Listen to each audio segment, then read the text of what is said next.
Before the tournament, I looked at Group L and said, England first, Croatia second, Ghana third, Panama fourth. And honestly, that felt reasonable. England had the strongest squad, Croatia had the tournament experience, Ghana had the speed, the energy, and a bit of chaos. And Panama looked like the outsider. But after Matchday 1, right, I need to update things. Because England did not draw with Croatia. They beat them 4-2. Ghana did not just survive Panama. They beat them 1-0 with a stoppage-time winner. And Croatia, who I had finishing second, are already under pressure. Not finished, not dead, but definitely not comfortable. And when Croatia are losing 4-2 in the opening game, with defensive problems everywhere, you cannot just say, tournament experience. No mate, tournament experience does not mark Harry Kane on corners. So today I'm going to do 3 things. First, I'm going to audit my original prediction. Then I'm going to admit where I was right, where I was wrong, and where I was maybe being a bit too respectful. And finally, I'm going to predict the rest of Group L again, based on what these teams actually showed on the pitch. Right, let's get into it. Let's start with England versus Croatia. My original prediction was England 1, Croatia 1. The actual result? England 4, Croatia 2. So yes, I got that one wrong. Not slightly wrong, not close enough. No, England scored 4, Croatia conceded 4. And my nice cautious draw prediction went straight into the bin. Lovely. Very professional from me. But the reason I predicted a draw made sense at the time. Croatia are usually awkward. They know how to manage tournament matches. They have Modric, Kovacic, Gvardiol, Perisic, Kramaric, all that experience. They are normally the team that turns a game into a slow chess match, where everyone else gets bored and Croatia somehow end up in extra time. But against England, they looked vulnerable. Really vulnerable. England's attacking quality caused them serious problems. Kane scored twice, Bellingham scored, Rashford scored, England had runners, they had power, they had direct threat, and for once, they looked like a team that actually wanted to go forward without asking permission from a committee. That is the good news. England's attack looked dangerous, Kane looked sharp, Bellingham gave them presence between midfield and attack. Rashford gave them vertical threat, the wide players stretched Croatia. And England punished mistakes properly. That matters. Because in the past, England have sometimes played tournament football like they were afraid of their own attacking talent. This time, they hurt Croatia. But, and this is the important bit, England were not perfect, not even close. They conceded twice. The defensive structure was not clean. The first half had moments where Croatia found space too easily. England's backline had moments where everyone seemed to be defending in a slightly different WhatsApp group. And against Croatia, you can survive that if you score 4. Against a better team later in the tournament, that is how you go home while everyone on TV says, lessons to learn. So yes, England were impressive. But let's not suddenly pretend they are flawless. This was not a 4-0 domination. It was a 4-2 win where the attack looked excellent and the defense still sent a few warning emails. Tuchel will know that. He has already talked about needing defensive improvement, and he is right. Because Ghana next will not try to play like Croatia. Ghana will not spend the whole match managing rhythm with midfield possession. They will break, they will run, they will attack spaces. And if England defend transitions badly, Ghana can absolutely make this uncomfortable. So my updated view is this. England are still my group winners. Actually, I trust them more now than I did before. But defensively, they still have work to do. Now let's talk about Ghana versus Panama. My original prediction was Ghana 2, Panama 1. The actual result? Ghana 1, Panama 0. So I got the winner right. Good, lovely, I'll take that. But the match was much tighter than expected. Ghana did not blow Panama away. They did not look like a team casually cruising towards second place. They needed a stoppage-time winner. And that tells me 2 things. First, Ghana have character. They kept pushing. They found the goal. They got the 3 points. And in a World Cup group, that is massive. Nobody cares if it was pretty. Nobody gets an extra point for aesthetic value. A 1-0 in stoppage time still counts as 3 points. Very rude, but true. Second, Ghana still have problems. Because if you need the 95th minute to beat Panama, you cannot walk into the England match acting like everything is sorted. The attacking threat is there. Ghana have speed. They have direct runners. They have players who can carry the ball. They can hurt teams in transition. And psychologically, that late goal is huge. Winning late gives a team belief. It makes players feel like something is happening for them. But tactically, Ghana still need more quality in the final third. They need cleaner decisions. They need better timing on transitions. They need to attack with purpose, not just energy. Because energy is nice. Energy gets the crowd going. But if every attack ends with a rushed pass, a heavy touch, or someone shooting from a bad angle because he fancied a moment, then eventually you run out of moments. Panama deserve credit too. They made it difficult. They defended. They competed. They kept Ghana uncomfortable for a long time. But the late goal is brutal. Because now Panama have 0 points. And their next game is Croatia.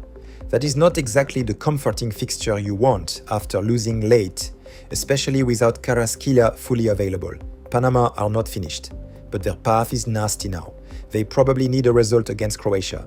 And Croatia are angry. So, good luck with that.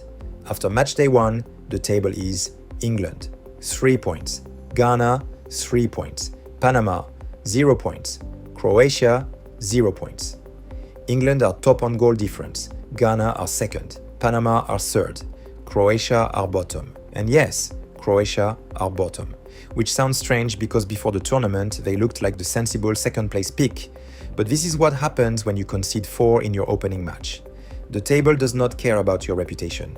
It does not care that you were runners-up in 2018. It does not care that Modric has more international experience than some countries have electricity bills. If you concede 4, you go down the table. Simple. The psychological situation is very different for each team. England feel confident, but they know the defense needs tightening. Ghana feel alive because they won late. Croatia feel under pressure because they cannot afford another mistake. Panama feel robbed and desperate because losing in stoppage time is horrible. Before the tournament, I thought Croatia versus Ghana would decide second place. That is still true. But now, there is another massive match. Croatia versus Panama.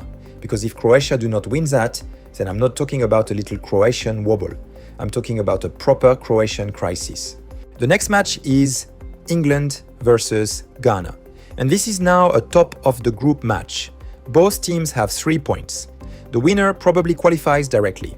And for Ghana, this is a huge opportunity. If they beat England, they do not just make a statement. They basically take control of their qualification path. But England are still the better team. That is the reality. They have more depth, more control, more ways to score, more quality from the bench. And after scoring 4 against Croatia, the attacking confidence should be high. The key tactical question is Ghana's transition threat. Because England's defensive problems against Croatia were not invisible. Ghana will have watched that and thought, right, there is space here. They will try to defend compactly. They will try to make England commit numbers forward. Then they will break quickly. Semenyo, Iñaki Williams, Nuama, Sulemana, whoever Ghana use in those attacking areas, the idea is the same. Run at England before England reset. That is the danger. If England lose the ball badly in midfield, Ghana can punish them. If England's fullbacks are too high and the rest defense is messy, Ghana can punish them. If England decide defending transitions is optional again, Ghana can punish them.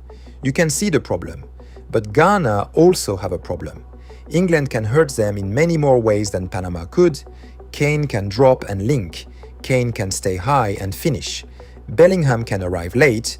Rashford can run behind. Saka, if used, gives 1v1 quality. Madueke, Gordon, England have options everywhere, and that matters over 90 minutes. Ghana may keep it close. They may even score. But can they defend England's attack for the full match? I am not convinced. Also, Ghana's win over Panama was good, but it was not convincing enough for me to suddenly say they are ready to beat England. They showed fight. They showed mentality. They did not show total control. Against England, that is risky. My prediction, England win. Most likely scores, England 2, Ghana 1, or England 2, Ghana 0. I'm choosing England 2, Ghana 1. Ghana score in transition. England have an awkward spell, everyone gets nervous for a bit. Then England's quality wins it. Because that feels very England, never simple, always a little dramatic, but probably enough. Now the other Matchday 2 game, Croatia versus Panama, and this is massive. For Croatia, it is basically a must-win. No drama, no excuses, no we have experience, no we know tournament football. Brilliant. Then prove it. Because after losing 4-2 to England, Croatia cannot afford another bad result. If they draw Panama, they go into Ghana with 1 point and a lot of stress. If they lose, then I'm not talking about second place anymore. I'm talking about survival. And that is not where Croatia expected to be. Panama will try to make this horrible. They will defend compactly. They will fight for duels. They will slow the rhythm. They will use set pieces. They will try to make Croatia impatient. And if Croatia starts slowly again, Panama can absolutely make this uncomfortable. But Panama have a major issue. Carrasquilla is missing. That hurts them. He is one of the players who can help them keep the ball, connect transitions, and give them a bit of control. Without him, Panama may struggle to build attacks cleanly. They can still fight, they can still defend, they can still compete. But when they get the ball, can they actually keep it long enough to hurt Croatia? That is the question. Croatia, meanwhile, need to fix the basics. Defensive concentration, set pieces, transitions, body shape, tracking runners. All the glamorous stuff that nobody puts on posters, but which stops you conceding 4 goals. Because apparently, having tournament experience still requires defending properly. Who knew? Modric will play his 200th international match. That is extraordinary. And emotionally, Croatia will want to make that matter. But emotion is not enough. Croatia need control. They need Kovacic and Modric to manage tempo. They need Gvardiol and the backline to be more aggressive and cleaner. They need better delivery. They need a proper box presence. They need to turn pressure into goals. And I think they do. My prediction, Croatia win. Most likely scores, Croatia 2, Panama 0, or Croatia 2, Panama 1. I'm choosing Croatia 2, Panama 0. Not because I fully trust them after that England match, I do not. But because Panama without Carrasquilla, after a late defeat, feels like a team Croatia should control. And if Croatia do not win this, then honestly, they deserve all the pressure coming their way. So with these predictions, England beat Ghana. Croatia beat Panama.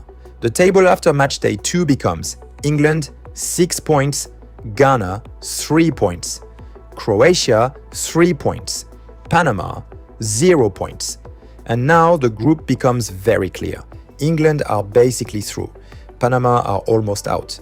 And Ghana versus Croatia becomes the second place final. Exactly like I expected before the tournament, but with one major difference. Ghana already have 3 points. Croatia already have defensive damage.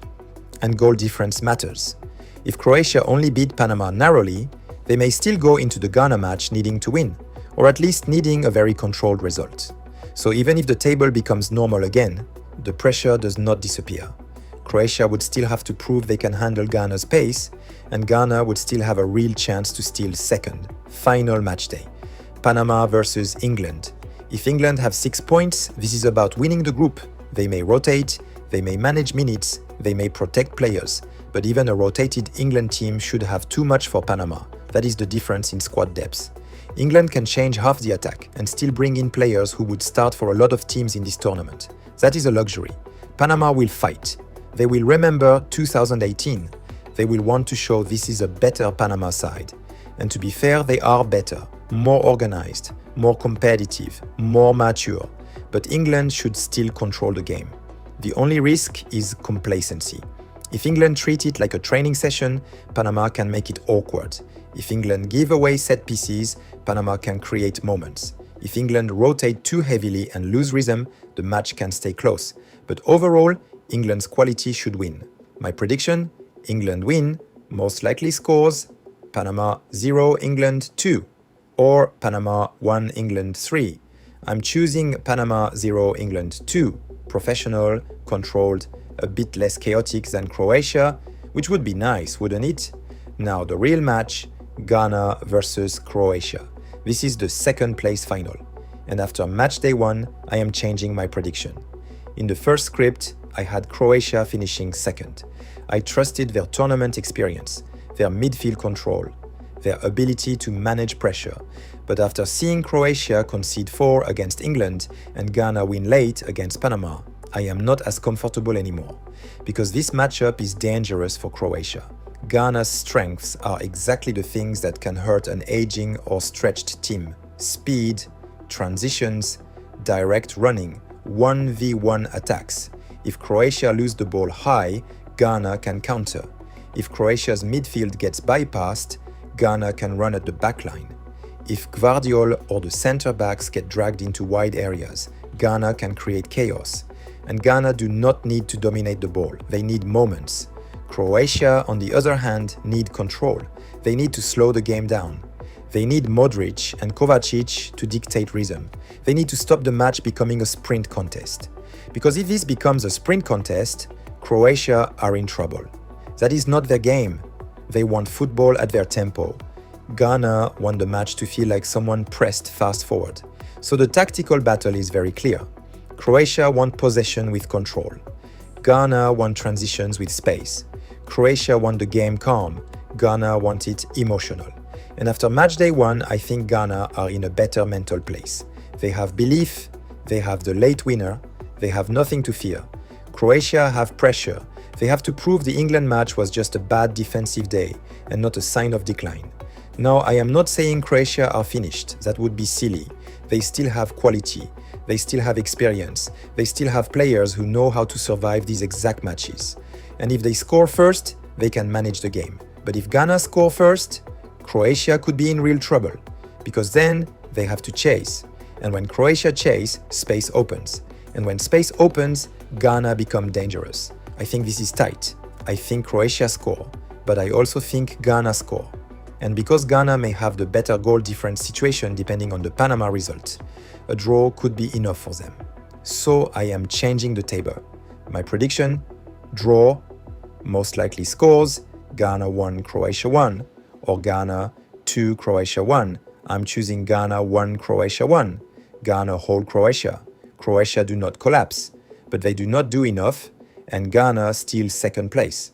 So here is my updated Group L prediction. Before the tournament, I had England first, Croatia second, Ghana third, Panama fourth. After match day 1, I am changing second place. My updated final table is: first, England 9 points, second, Ghana 4 points, third, Croatia 4 points, fourth, Panama 0 points. England first is still the safest pick. Actually, after beating Croatia 4-2, they are in a stronger position than expected, but they still need to tighten the defense. Because scoring 4 is lovely, conceding 2 and looking open is less lovely. Ghana second is the big change. Not because they looked amazing against Panama, they did not, but because they got the win. They have 3 points, they have momentum, and they now have a real chance to make the Croatia match a survival test. Croatia third is harsh, very harsh. But if you concede 4 to England and then only draw Ghana, you cannot complain. That is how the table works. It is not sentimental. It does not care that Modric is a legend. It does not care about 2018. It cares about points, goals, and not defending like the back door has been left open. Panama finished fourth. They are not a joke. They competed against Ghana. They may make games difficult, but losing the opener late and then facing Croatia and England is a horrible route. And without Karaskila against Croatia, it gets even harder. So in my first prediction, I was right about one thing. England are the strongest team in this group. That still looks true, but I was wrong about the opener. England were much better going forward than expected. Croatia were much worse defensively than expected. And Ghana's late win has changed the second place race completely. The big story of Group L is no longer just, can Croatia manage second place? The big story is, did Ghana just steal Croatia's spot? Because England look in control. Ghana have momentum. Croatia have pressure. And Panama are already fighting for survival. So my updated prediction is England first, Ghana second, Croatia third, Panama fourth. Now tell me in the comments, are Ghana really taking second place? Or will Croatia's tournament experience save them again?